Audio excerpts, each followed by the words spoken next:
Bismillahirrahmanirrahim. Amma yatasaalun.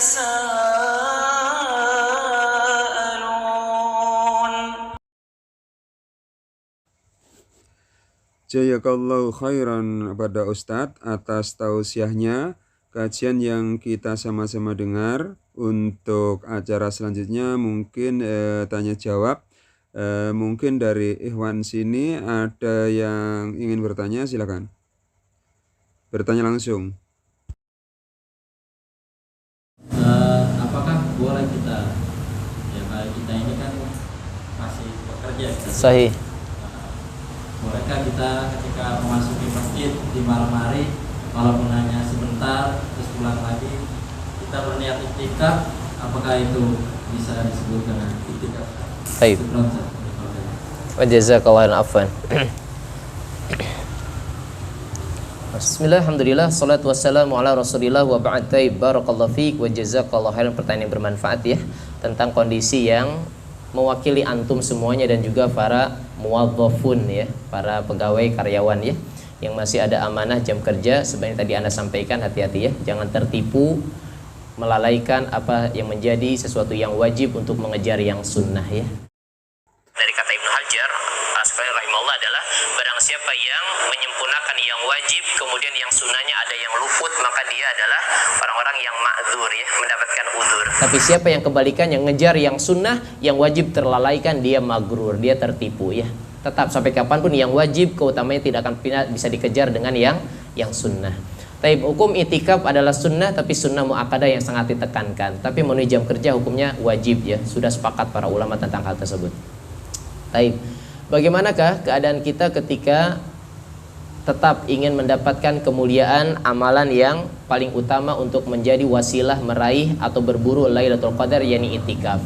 Yang itikaf disebutkan oleh para ulama yakni waqifu fil masjid liiqamatil ibadah walau lahdatan ay sa'atan.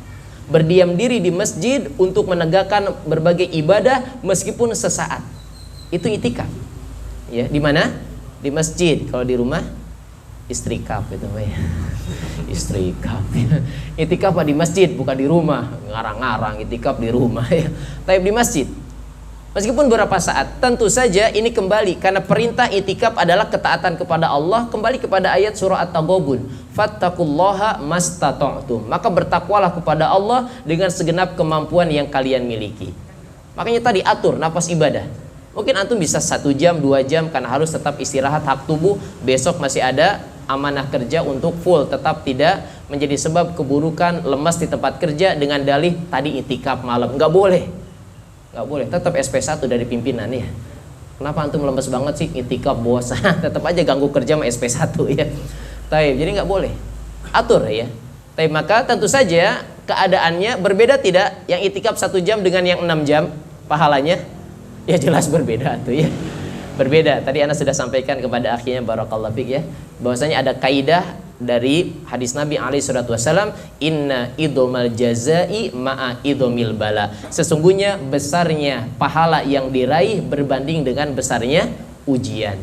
Ujian itikaf 1 jam dengan ujian itikaf full semalaman, mana yang lebih berat? Yang semalaman lah ya.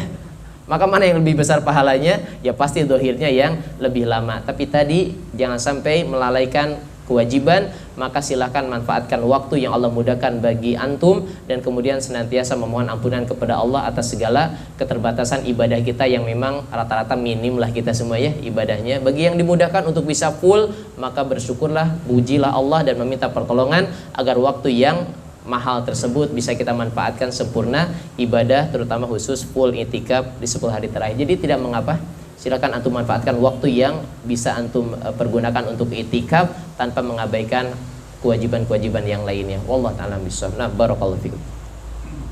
Jazakallahu khairan atas jawabannya. Ini ada pertanyaan lagi dari Iwan? Jika tidak ada, ini ada pertanyaan Ustaz. Iya. Yang pertama, ada rumah milik pribadi di lantai 1 dibuat tempat sholat dan juga kegiatan mengaji anak-anak tetangga.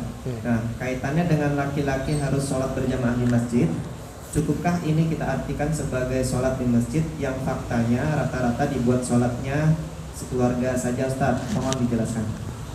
Baik. Bismillahirrahmanirrahim. Salatu wassalamu ala Rasulillah wa ba'd. Jazakallahu barakallahu fiik. Ya, pertanyaan sangat bermanfaat ya. Pertama tentu saja kita mengambil dari sisi positif ya, ketika Allah karuniakan rumah ya yang luas, yang nyaman. Di antaranya dalam hadis Sunan Ibnu Majah, Nabi menyebutkan arba'atun minas sa'adah. Ada 4 tanda dari kebahagiaan hidup di dunia. Di antaranya adalah maskanul wasi, tempat tinggal yang luas gitu ya. Karena lebih mendukung untuk berbagai bentuk perkembangan kebutuhan hidup anggota keluarga ya. Kalau dimudahkan ya, dengan cara-cara yang Allah ridhoi. Jangan untuk pengen dapat rumah gedong tapi riba gitu ya. Jangan. Insya Allah kalau sudah Allah karuniakan tidak mengapa, silakan mau lantai 3 kek, 3 lantai gitu ya. Luasnya 110 kali 55, lapangan bola itu mah ya. Enggak apa-apa, pembantunya 5 kek ya. Antum enggak usah iri. Kalau antum punya banyak uang juga antum mau kalau begitu ya. Enggak usah iri. Rumahnya gedong banget nih, mubadir, mobilnya 5. Dipakai semua 5-5-nya ya. Ada istri 1, istri 2, istri 3 gitu ya. Antum jangan seudon dulu lah ya. Mungkin antum kalau jadi miliarder juga antum beli juga gitu ya. Taib. Jadi tidak mengapa ya ketika ada kelapangan. Dan di antaranya adalah ada sarana ibadah di dalamnya ya. Taib. Namun kembali hukum asal untuk laki-laki sholat fardu 5 waktu adalah berjamaah di masjid. Untuk laki-laki. Ya. Adapun tempat yang tadi ada sarana ibadah, silakan hidupkan ibadah di rumah tersebut, ibadah sunnah kalau untuk laki-laki mah. Iya. Kalau untuk perempuan, iya tempat yang paling afdol adalah di rumah-rumah mereka. Tapi kalau mereka mau ke masjid ketika selamat dari fitnah dan menjaga adab, tidak boleh dilarang ya. Tapi bagi wanita muslimah tetap ibadah yang paling utama di mana? Di rumah ya. Tapi laki-laki di masjid. Kalau laki-laki tidak ada udzur, sholatnya di rumah pakai mukena lah ya. Pakai mukena. Mau kena kayak mau enggak gitu ya. Pakai mukena. Jangan sampai jadi lelaki solihah nanti gitu ya. Taib, kan bahaya ini ya. Tapi laki-laki di masjid. Dan ulama, ana lebih memilih pendapat yang menguatkan hukum bagi laki-laki mukmin tanpa ada uzur, sholat di masjid itu adalah wajib hukumnya. Dalil yang menguatkan hal tersebut adalah dalil tentang sholat ketika dalam keadaan genting sekalipun dalam peperangan. Sholat khauf dalam surah An-Nisa ya. Maka kata Allah, hendaknya di antara kalian ada yang berdiri sholat, kemudian ketika datang serombongan yang lainnya untuk tetap berdiri, kemudian memegang senjata-senjata mereka. Sholat apa itu? Sholat khauf. Yang keadaan tuntunannya berbeda kalau musuh ada di arah kiblat atau di belakang kiblat. Tapi intinya kata Ibnu Qayyim, lihat ketika dalam keadaan genting yang mempertaruhkan nyawa, tetap Allah perintahkan sholat sendiri-sendiri atau berjamaah? Berjamaah. Apalagi sekarang kondisinya aman, damai, maka sudah jelas wajibnya hukum sholat berjamaah bagi mukmin laki-laki. Dengan hadis-hadis yang lain, Nabi akan membakar rumah itu ya, yang ada laki-laki yang tidak ada udzur sholat di rumah tersebut. Nabi kemudian ketika datang lelaki yang buta, yang kemudian berkata kepada Nabi, ini mali ma indi qaidun yakuduni ilal masjid. Aku tidak punya orang yang bisa menuntunku ke masjid, sedangkan aku dalam keadaan buta. Kata dia, bolehkah aku sholat di rumah? Kata Nabi, fayurahi sholahu. Nabi berikan rukhsah baginya. Tapi ketika falamma walla, laki-laki yang tidak melihatnya mau meninggalkan Nabi, kata Nabi, hal tasma'un nida, apakah engkau mendengar panggilan adzan? Naam, kata laki ini. Maka kata Nabi, fa'ajib. Direvisi itu fatwa Nabi. Tadinya boleh rukhsah sholat di rumah, tapi ketika terdengar adzan, tetap engkau wajib memenuhi sholat 5 waktu tersebut. Ini orang yang tidak melihat ya. Taib, maka hukum asalnya laki-laki sholat berjamaah di masjid. Bagaimana dengan rumah yang tadi dimanfaatkan masjid? Ibnul Mandur dalam kitab Lisanul Arabi menyebutkan masjid pengertian dari sisi lugotan, bahasa dan istilah syar'i beda. Secara lugotan kata beliau adalah al-mahallul khas, yakni liiqamati as-salawat al-maktubah, tempat khusus untuk mengerjakan sholat 5 waktu. Itu definisi masjid secara bahasa. Tapi yang kita inginkan dalam masalah ibadah adalah secara istilah syar'iyah. Apa kata beliau? Yani al-mahallul khas ya, liiqamati as-salawatil maktubah ma'a jama'atil muslimin. Nah, itu baru masjid namanya. Tempat khusus untuk penegakan sholat 5 waktu bersama siapa? Jamaah kaum muslimin. Itu baru masjid. Ya. Jadi tetap bagi yang bertanya, yang Allah karuniakan rumah yang luas tersebut, kalau Anda laki-laki dan tidak ada udzur, sholatnya di mana?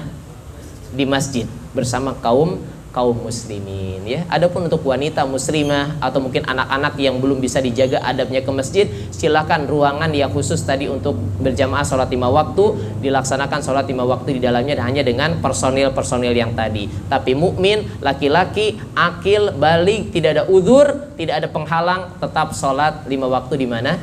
Di masjid ya. Wallahu ta'ala bishawab. Nah, barakallahu fikum. Jazakallahu khairan Ustaz atas jawabannya. Untuk pertanyaan selanjutnya, di sini di tengah banyaknya perselisihan perbedaan di tubuh umat Islam, baik dalam memahami tata cara beribadah juga akidah, mohon Ustadz berikan bimbingan bagaimana cara kita agar bisa beragama dengan benar. Bismillahirrahmanirrahim. Salatu wassalamu ala Rasulillah wa ba'd. Pertanyaan sangat bermanfaat ya, tentang manhajil qawim ya, atau manhajul haq ya, cara beragama yang benar. Kalau tadi disebutkan dari redaksi pertanyaan, berbedanya tata cara ibadah bahkan akidah. Kalau akidah harusnya tidak ada. Ya. Ma ausaul ikhtilaf fil akidah, enggak boleh ada kelapangan perselisihan dalam akidah, enggak ada. Akidah mah sudah qat'i. Ya. Makanya dalam perkara-perkara yang menjadi akidah Ahlussunnah wal Jamaah, kalaulah kembali kepada madzhabul arba'ah, 4 imam madhab, semuanya sepakat. Enggak ada perselisihan di dalamnya tentang akidah mah. Adapun tentang tata cara ibadah, inilah yang mengajarkan kepada kaum muslimin, yakni berlapang dada.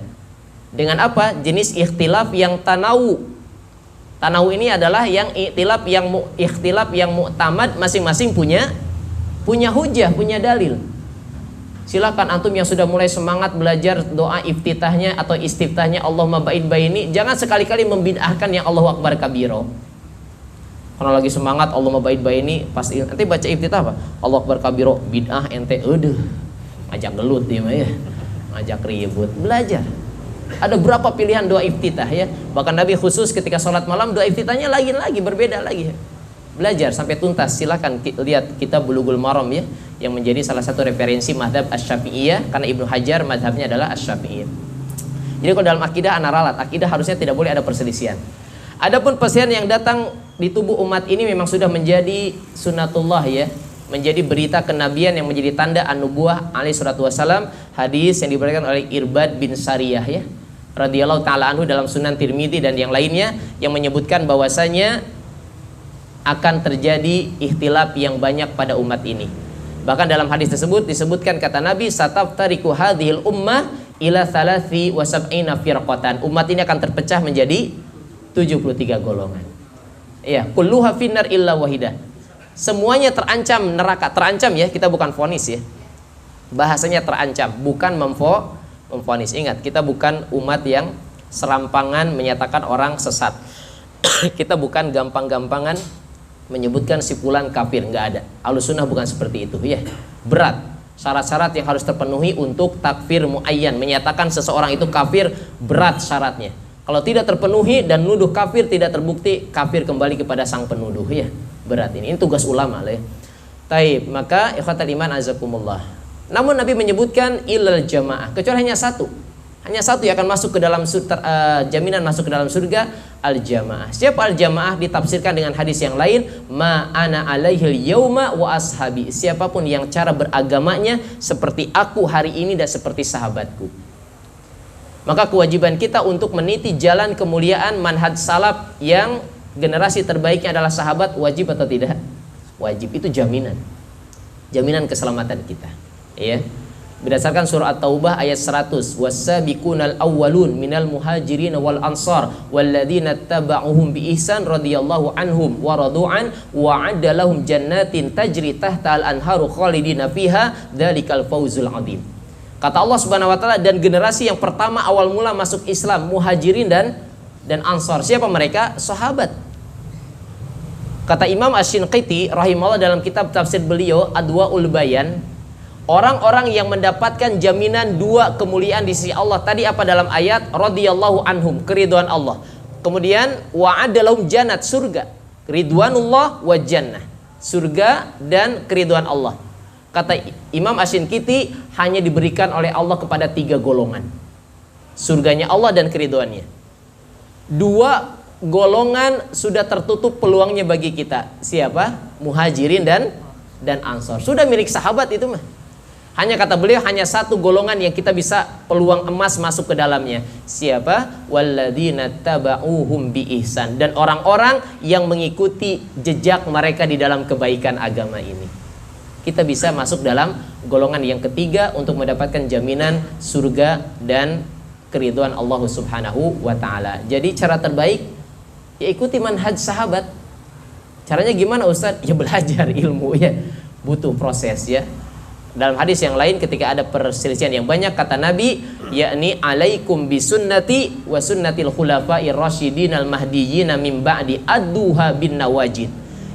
Peganglah, wajib bagi kalian memegang sunnahku dan sunnah al khulafa ar rasyidun yang mendapatkan petunjuk dari Allah setelahku. Gigitlah sunnah tersebut dengan gigi geraham. Ya, memang seperti memegang bara api. Cara terbaik ya kalau diringkas kembali kepada perkataan Imam Malik bin Anas rahimahullah, beliau berkata, tidak akan ada perbaikan untuk menjadi kejayaan Islam kecuali dengan cara perbaikan yang telah ditempuh oleh generasi awal terdahulu. Ya, ini kembali kepada cara beragama yang benar, Al-Quran dan Sunnah dengan pemahaman para sahabat radhiyallahu taala anhum ajmain. Allah taala bisawab.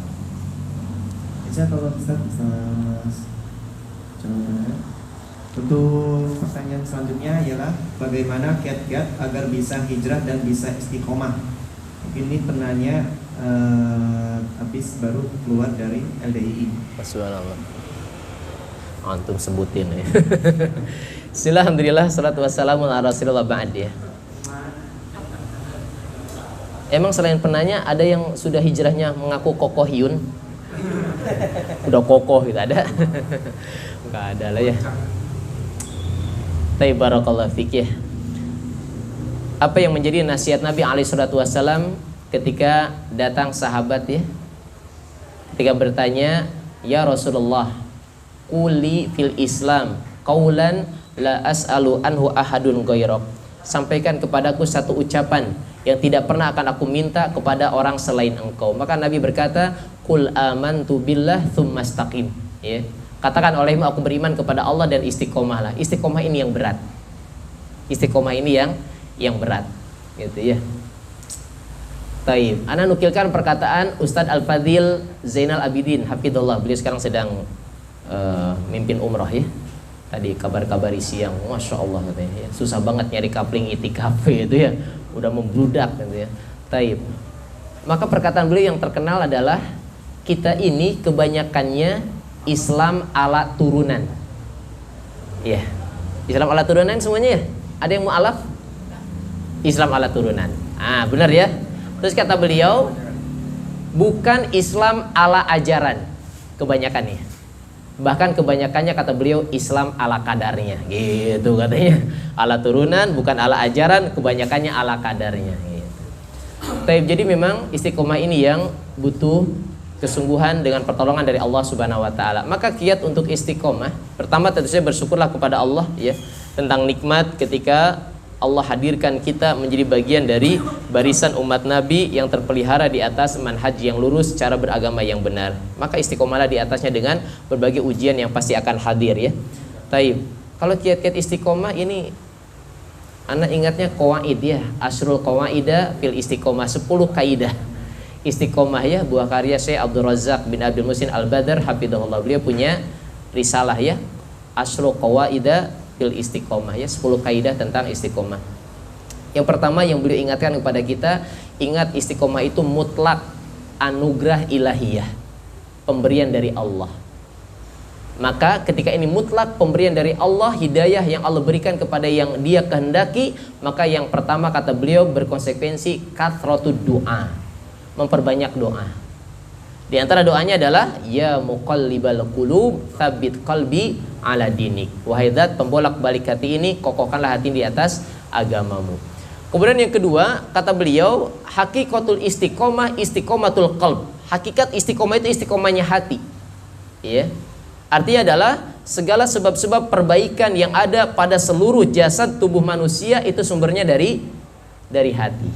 Ya, ingat hadis yang menjadi salah satu hadis dalam hadis-hadis Arba'in An-Nawawiyah, di Di antara hadis yang cukup panjang namun petikannya kita ambil, ala inna fil jasadi mudghah idza salahat salahal jasadu kulluh wa idza fasadat fasadal jasadu kulluh. Ketahuilah dalam tubuh ini ada segumpal daging yang jika dia keadaannya baik maka akan baik juga dari amalan seluruh anggota tubuh. Kebalikannya, jika dia rusak maka hancur pula seluruh perbuatan anggota tubuh. Ala wahyal qalb, ketahuilah segumpal daging itu adalah hati. Itu ya. Artinya adalah tetap yang menjadi perbaikan sumber adalah hati. Namun itu akan terwujud dalam aplikasi pekerjaan perbuatan anggota tubuh. Kita bukan membenarkan orang yang mengatakan yang penting hatinya baik. Itu memurjiah. Iya. Kata dia yang penting hatinya baik. Kata dia, pokoknya iman tidak akan pernah rusak meskipun dia melakukan dosa dan maksiat. Berbeda dengan Khawarij ya. Kalau Khawarij menyatakan pelaku dosa besar kafir, udahlah gitu ya. Berseberangan 180 derajat gitu ya. Ya kalau hati baik pasti akan tercermin dari anggota tubuh, perbuatannya semuanya adalah enggak mungkin hatinya baik kata-katanya kasar. Enggak mungkin hatinya baik tangannya tatakol, totonjok, tetendang gitu ya, nggak mungkin itu. Mendolimi orang lain, lisannya jahat, nggak mungkin. Ya, kalau bahasa sederhana, kalau yang di dalam isi kendi itu air bening, maka yang keluar harus bening. Nggak mungkin jadi kopi. Wah, jadi kopi kecuali campur kopi diseduh itu ya. Yang keluarnya pasti bening begitu. Kemudian juga ingat, hakikat istiqomah kata beliau adalah meniti jalan yang lurus. Manhaj al-qawim, yang tadi cara beragama yang benar. Jadi antum jangan sampai menisbatkan istiqomah ini si fulan istiqomah ya. Kenapa? Lihat ibadah yang dia lakukan terjaga. Ibadahnya apa dulu nih? Itu tuh baca-baca ini, sholat ini, sholawat ini. Ada tuntunannya tidak? Enggak ada. Itu bukan istiqomah. Itu tipu daya syaitan ya. Istiqomah adalah meniti jalan yang lurus, cara beragama yang benar sesuai petunjuk Nabi SAW ya. Kemudian ya sumber istiqomah kembali kepada wahyu, Al-Quran dan Sunnah. Pelajari itu, berkumpul dengan orang-orang yang solih. Karena cukuplah pepatah Arab ya, yang anda wakili pepatah Arab. Kalau dalil Quran dan hadis banyak ya, tapi pepatah Arab ketika memilih teman-teman yang solih adalah as-sahib sahib. Teman dekat itu menarik temannya. Teman dekat itu menarik temannya. Kalau memilih teman yang solih maka insya Allah dengan izin Allah dia akan tertarik menuju jalan-jalan kebaikan kesolihannya ya.